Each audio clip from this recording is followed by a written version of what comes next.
Welcome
back to Orkney Aviation Festival and the look today at Kirkwall Airport's innovative role as a test centre for sustainable aviation. And indeed, the companies themselves involved in this are quite fascinating. Aerosystems, for instance, is a company that's specifically designed and set up to develop new and innovative methods of air transport. With us is Skif Dobney, an aircraft engineer with the company. Skif, welcome. And we're looking forward to hearing more about the company and some of the types of aircraft that it's going to be operating from Kirkwall. Thank you, Howie. Thank you for having me. It's a pleasure to be here, and I hope you can all hear me well. So I'll just give a brief introduction to what ARC Aerosystem is. ARC Aerosystems stands for Advanced Regional Connectivity. We look for new methods of aerial transport to connect communities to the major hubs, such as Inverness, London, Edinburgh, Glasgow. And these communities can sometimes struggle a lot with these issues with connectivity is the key word here. You've got road transportation, which can be very slow. You've got difficult terrain to overcover, such as mountains you have to go around, or even seas that you have to cross, as is the case in the Orkney Islands. And this is where we intend to target these communities to bring them closer to the major hubs so that they can support and be connected to them. So if we go to the next slide, please.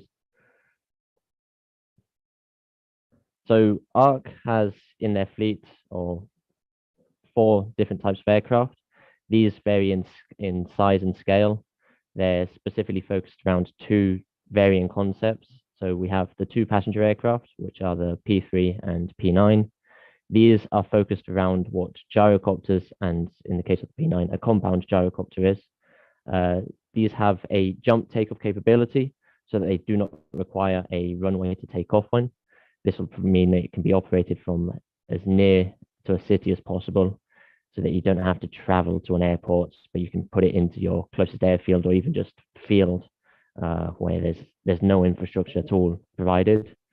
They have significant range and payload capabilities to the limitations of what the regulations today permit. And that's the goal. This is for the regulations of today, but a solution of tomorrow, instead of what a lot of the multicopter and eVTOL companies are doing, which is the regulations of tomorrow for a solution of tomorrow. We initially did try those solutions. This is how we got to the 2 other products that we have, which are the unmanned prototypes and unmanned aircraft that we have, the C-150 and C-600. These, similar to Wind Racer, which I believe presented earlier, they're focused on cargo transport to improve these communities, freight logistics, and being able for shops to transport to their clients and to their suppliers and connect them to each major part. So you can have this hub and spoke model where your shop is the center. If we move into the next slide, please. So if we look at just the business opportunities and what these solutions can provide, our passenger aircraft are importantly and targeted mainly on this regional and intercity travel. We are not looking to be air taxis like the multicopters. We're not looking to be this high rich solution for just the businessman. We want to be able to provide solutions to the everyday man, the person that's in the town that has to travel to London because that's where his job is, that has to travel to Inverness because he has to go to the hospital, or he has to travel to a different island and do this inter-island hopping that's been mentioned so much in the Orkneys from the last time I was up there. These solutions should be are able to challenge higher winds than current fixed wing aircraft with this with the gyrocopter solution. So it will be able to operate in more challenging environments where even maybe companies such as Logan Air cannot operate of just now. We intend to have a solution that's faster than scheduled airlines using major airports. You don't have to get to an airport to be able to catch one of these aircraft. You should be able to fly from a field on the edge of your city or edge of your town to the edge of the next town, close to maybe a train station, which is very common in France, for example.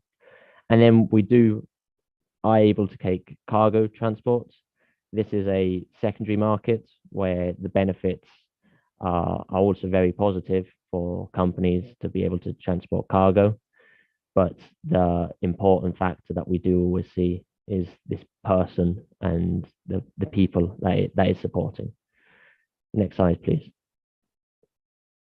So if we look at some of the multicopter solutions and or the helicopter solutions and on the edge that exist today or that are in development, we have a single crew, just like everyone else, but we're able to take up to far more passengers. We can take 9 people on this aircraft compared to Lilium, the largest eVTOL and innovative solution, which can carry up to 5.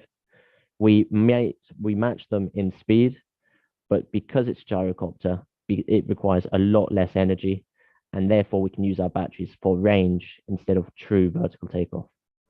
Unfortunately, we are slightly behind on the development stage, but we'll be catching up very quickly because our regulations exist today compared to eVTOLs, where the regulations are still in development, and therefore, as lessons are learned, they'll be changing, adapting to crashes and accidents that occur during the flight trials of each company.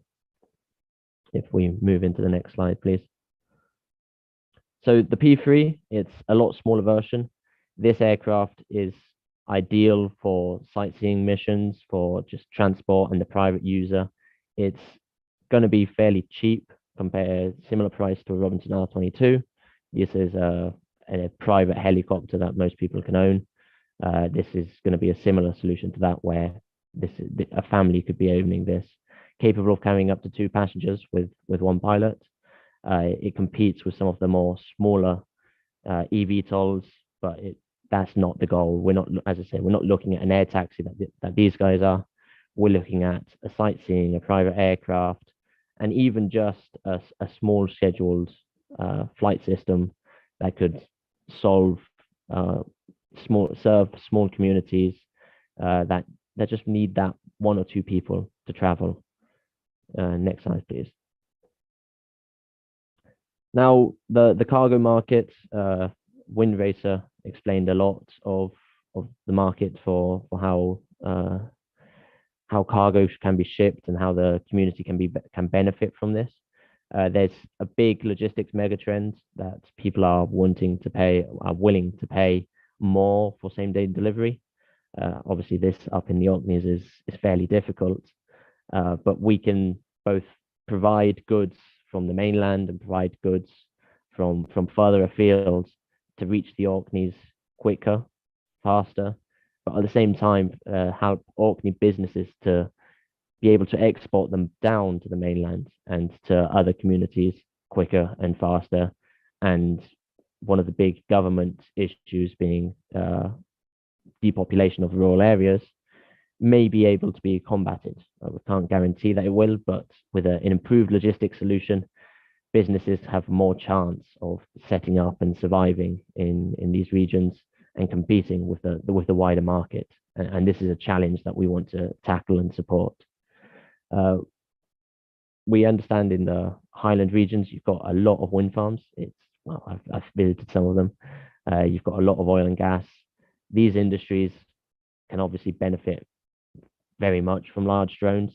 They use helicopters for some deliveries, where a drone that's capable of landing vertically, similar to what a helicopter can achieve, is far cheaper, far quicker, and can be operated in a moment's notice, because you're going to have it with you on site.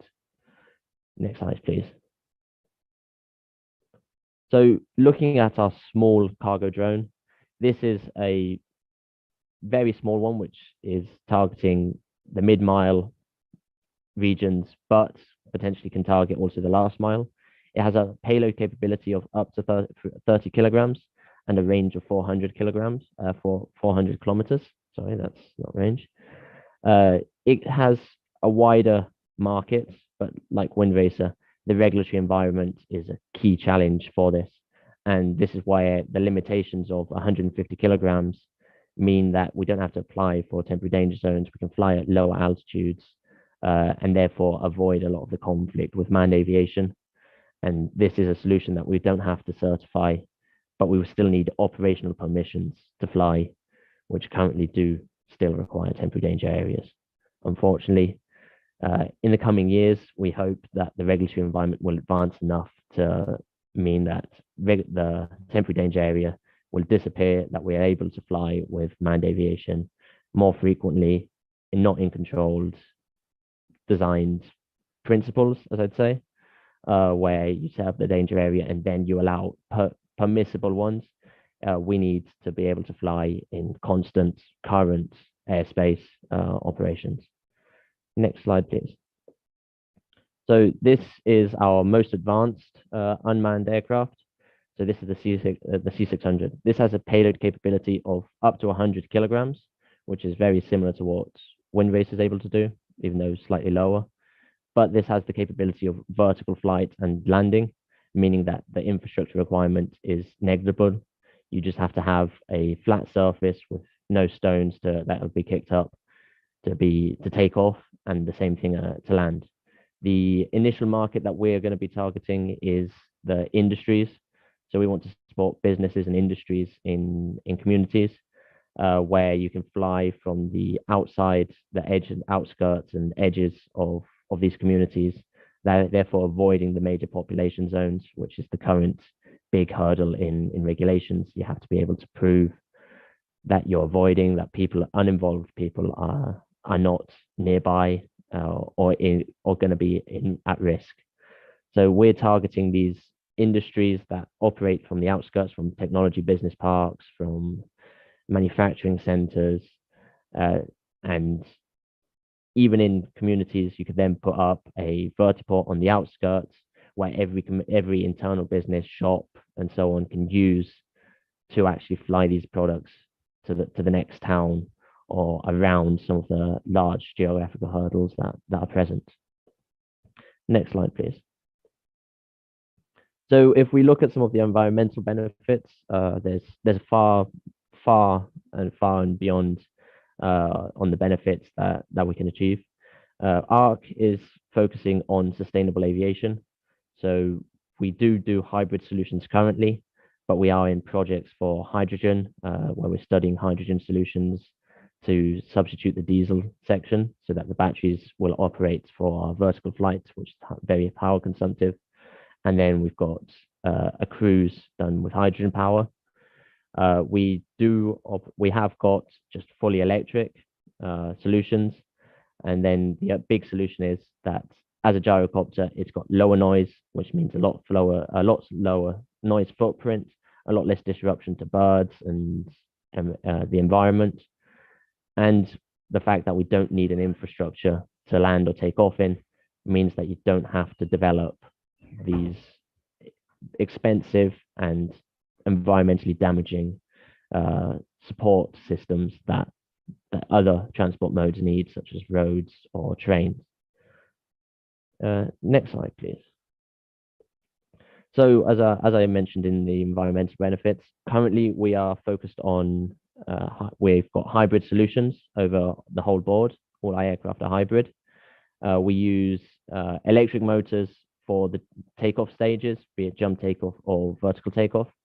And then right now we're using turbo generators together with our partner Summit Power, and we're potentially hoping Rolls-Royce or Safran may join us on the P9 journey to push us forwards for cruise flights. These currently are engines that are very efficient, but we've also got projects with Summit Power looking at the hydrogen, as I mentioned, to transform these solutions to 100% sustainable and provide a true green solution in aviation, which is a big challenge. And as everyone's aware right now, the big talking point around aviation is that it's one of the biggest consumers and emitters of CO2 of all transport systems. And we want to tackle that through this hybrid solution first, and then through the hydrogen solution in the future. Next slide, please.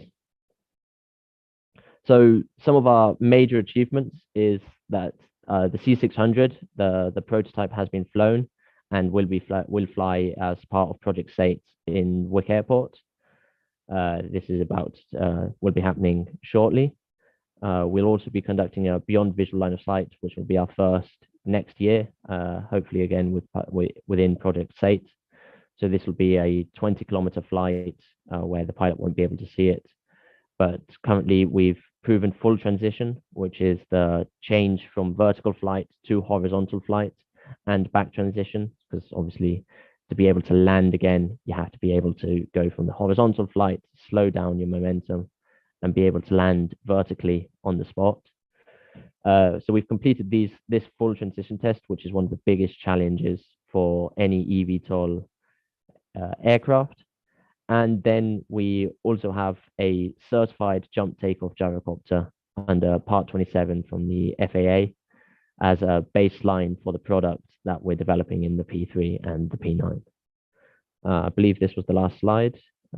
If we have any questions, that'd be wonderful. Yeah. Well, that's very interesting indeed, Skif. It's almost going back to those days, I guess, when helicopters were first talked about, and people looked into the future and imagined that wherever you lived, you might be able to be picked up by a small helicopter and taken to wherever you want to go to. Is it almost like you're rediscovering that vision and that feeling that there's a big and open-ended future? It is. So the history of helicopters is very interesting because it began with gyrocopters. So gyrocopters are rotary wing aircraft that have an unpowered rotor. So Juan de la Cierva, a Spanish engineer, designed the first gyrocopter, and then it turned into the helicopter by being a powered rotor. And due to circumstances where fuel prices were low, the military was very interested in the hover capabilities, gyrocopters got put to the side and all the investment went into helicopters. And now with the event of electric capabilities and electrical possibilities, we believe that gyrocopters right now have a new niche that they can serve that will fit in very well with the current markets. And thinking in terms of islands in Orkney, Shetland, the Western Isles, remote areas, I guess, Durness, Melvich, some of the north coast and the north and the west coast of Sutherland. Could this system then operate something that could make much greater flexibility and connect for the connections between such communities? 100%. So This solution, gyrocopters are known for being able to operate in very adverse weather. So with bad crosswinds, they're far better than fixed wing aircraft because the wind itself is what's keeping the rotor to spin. So the higher the wind, the better the rotor is going to spin. So it's not exactly a problem. So it's a big solution that could be able to support these communities, which are known for bad weather, unfortunately, for having it changing a lot between stages and during the day itself, and it not needing a runway to take off on means that these communities will also have a solution that can land near them. Is your company involved in actual operations, or is it primarily a development company, and then you would look for an operational company to take on the idea? We have the two profiles. So our passenger aircraft and manned aircraft, we're going to be giving to operators. So we're just a development company, and we're going to certify the aircraft and sell that. But in the unmanned world, there are no true operators established right now. So no one's around to truly be able to take this product on and know how to fly it and understand the environment. So that is an area where we do think, and we are in the process of getting the operating certificates to go forward. What kind of timescale are we looking at? So that's again because we've got various products. We've got a staged timescale of our entry to market. We intend to have our largest unmanned aircraft pretty much ready for market in 3 years' time. So this will require a flight trial for the beyond visual line of sight testing, going through the operation certification for us to become operators of it. But also as well, this is an aircraft that we intend to certify so that it meets a higher level of safety to some of the smaller drones and can operate over cities eventually once these are permitted. So we have 3 years for that to enter market, but then in the passenger side, it'll be a fair bit longer. We're hoping that maybe in 5 to 6 years' time, we can achieve it. So you picture something like instead of this very rigid structure now where we have to go to an airport, to the nearest airport, which sometimes can be an hour or two away or more, a much more flexible system where you might only have to travel 10 minutes or 20 minutes by car and then get one of these links.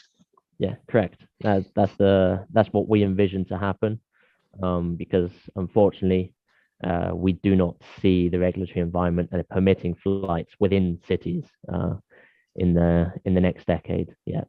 So the rural areas, in fact, could be the ones that could be particularly beneficial.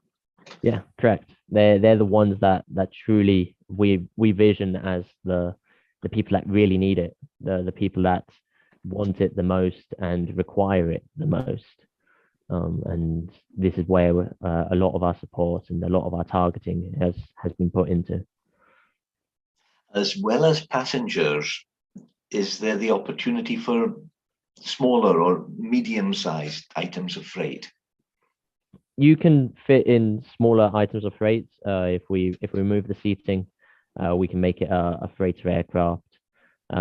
It's the combination of the two where you might then have to reduce your passenger capabilities to half, and then it might be a bit more challenging to serve communities. The best solutions that we envision is probably one or the other. Is this a particularly good time in aviation where almost out of the challenges that have been coming in, particularly, of course, sustainability, new ideas are starting to open? It is. It's a wonderful time in aviation, both with the revolution that occurred in cars where they began being electrified, and now you've got the whole sustainability one. The whole sustainability movement's been happening for the last decade. The fact that these two are meeting at the same time is making it a very opportune moment for these developments to happen. I can't imagine if electric motors didn't surge at the time they did, and we now had the sustainability movement. I can't imagine what the solutions would be looking like when we still have diesel as our main use of fuel. Where now with batteries, we can truly turn this revolution. You mentioned also that the gyrocopter is particularly good in bad weather. And I do remember traveling in a helicopter on a very windy day, and I expected to be blown about. But in fact, it felt extremely solid. It was almost as if the wind was just simply deflected past it. So that the gyrocopter is particularly suitable to do well in those conditions. Yeah, so as I mentioned, this is a rotary wing. This is a rotor that spins through the air, and gyrocopters, particularly since they don't have a powered rotor, the forward motion and the air blowing through the rotor is what makes it spin. The fact that we add a wind to it just means the rotor will maintain speed a lot easier. In terms of the ground operations, I guess you would need some kind of staffed mini airfield. What would be I don't like to say the minimum requirements, but what would be the sort of normal requirements of a kind of a base, at which something like this would land?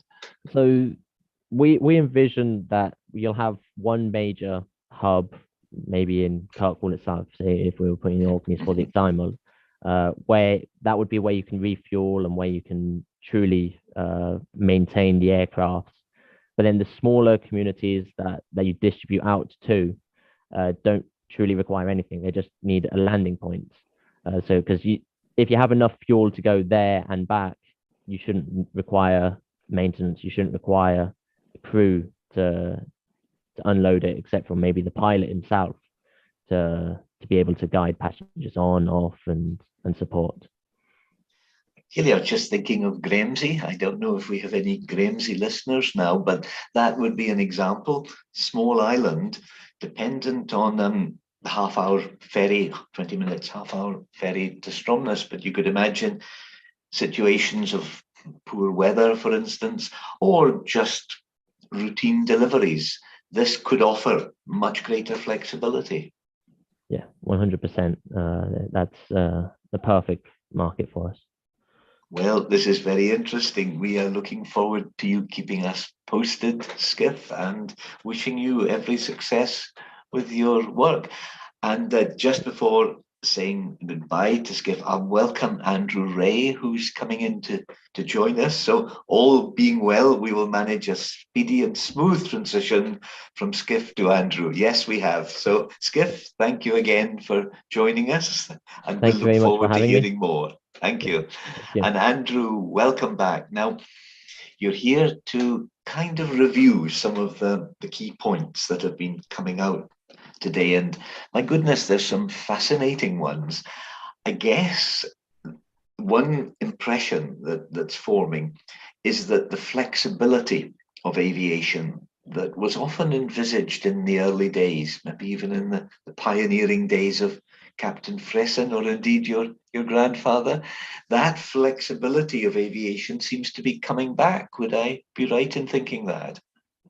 Yes, I think you're right. I mean, back in the 30s, when Fresson was starting up, there was a lot more freedom about what you could do with aeroplanes. The Civil Aviation Authority didn't exist in its current form there. So you could land in people's fields, and if they got a large enough back garden, you could land there. And it's getting back to that kind of flexibility, as you suggest. So yes, it's not quite science fiction, although some elements of it are, but it's actually getting back to that connectivity that we lost through the implementation of regulation and safety concerns. And it is indeed so complicated getting from one place to another in the Highlands at the moment, isn't it? Going, say, from Orkney to the Western Isles.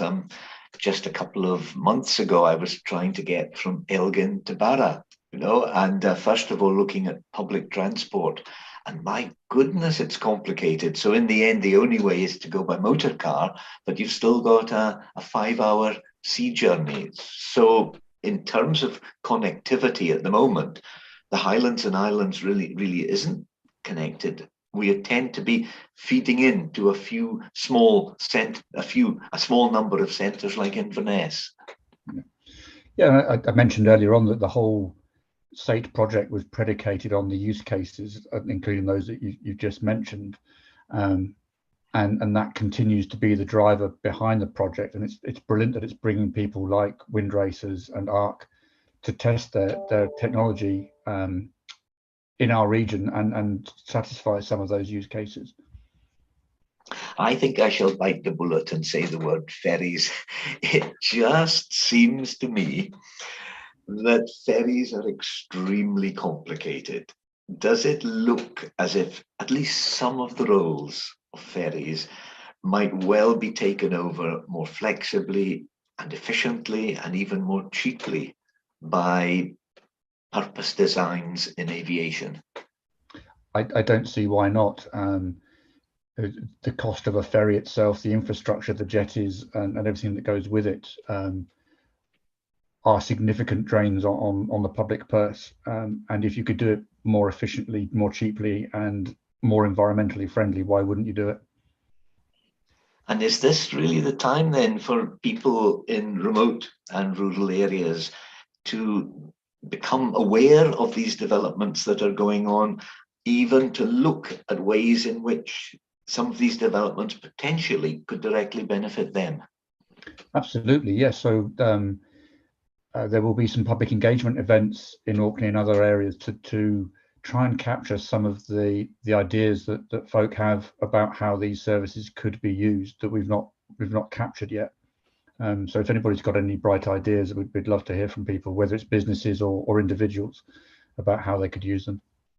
I must say, the island shops was an idea that really came to me, because there's an example where it's a certain amount of freight that's needed, but it might not be a huge amount of freight at any one time. And it's also the flexibility of not having to keep too much of a product in stock, but being able to get it quickly and simply when they need it.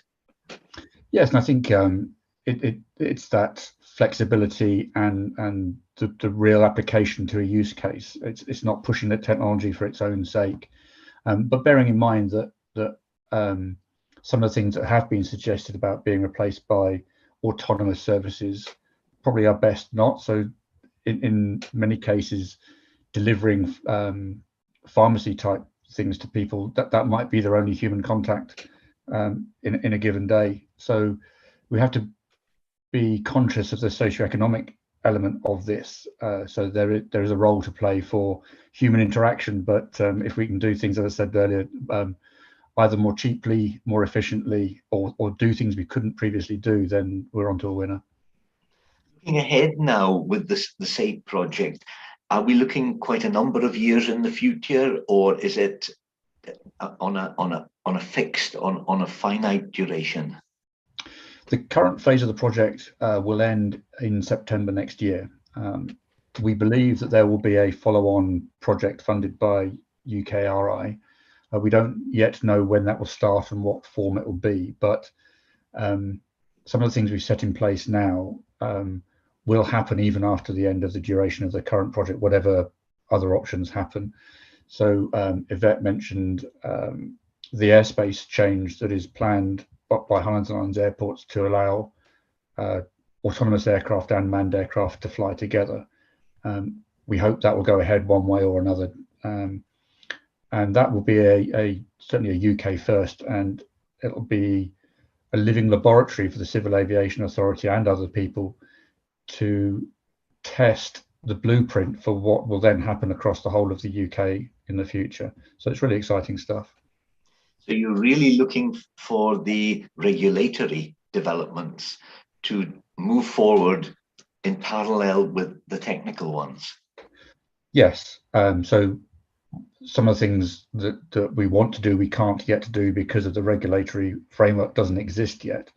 So one of the strands of the project is to come up with real world data that informs policy. So obviously safety is paramount, but some of the activities at the moment that they just don't happen. So people are second guessing the regulations that need to be put in place to make them safe. By doing it in reality, we are getting that information and feeding into policy and future thinking. Just one more question. We hear a lot about skill shortages in various areas. I can think of conversations in recent weeks where people have talked about computer programmers, really in short supply, mining engineers. What's the situation like in aircraft engineering? Are there sufficient people coming forward to make it possible for all these developments to go ahead? There are shortages in some areas. The good thing is that we are borrowing from other sectors. So things like the battery developments are coming from the automotive sector. The use of hydrogen is already fairly commonplace in the maritime sector. So those skills have already been developed and exist elsewhere. So we're growing that training and that education to match the specific requirements of aviation. But one of the wonderful things I've seen over the last 5 to 10 years is that the reason why we're doing it has changed from making more money to saving the planet, and it's bringing in a broader variety of people who want to be involved in it. So it's people from vastly different backgrounds. It used to be just airplane geeks like me that got involved in aircraft design, but now it's people with socioeconomic interests, business interests, and it's truly wonderful to see. This is fascinating. We're looking forward very much to hearing more about it and keeping in touch. And indeed, just before thanking you and rounding off, I should say about the online talk tomorrow, celebrating the 90th anniversary of civil aviation, and also tomorrow evening when Orkney Aviation Festival have a live event in the King Street Halls, Kirkwall, when Robbie Fraser will interview Richard Fresson about Highland Airways and his father Ted Fresson's work to bring air services to Orkney and the north. In the meantime, Andrew, thank you again, and we wish you every success with your work. Thanks, Howard. Good to do. Bye.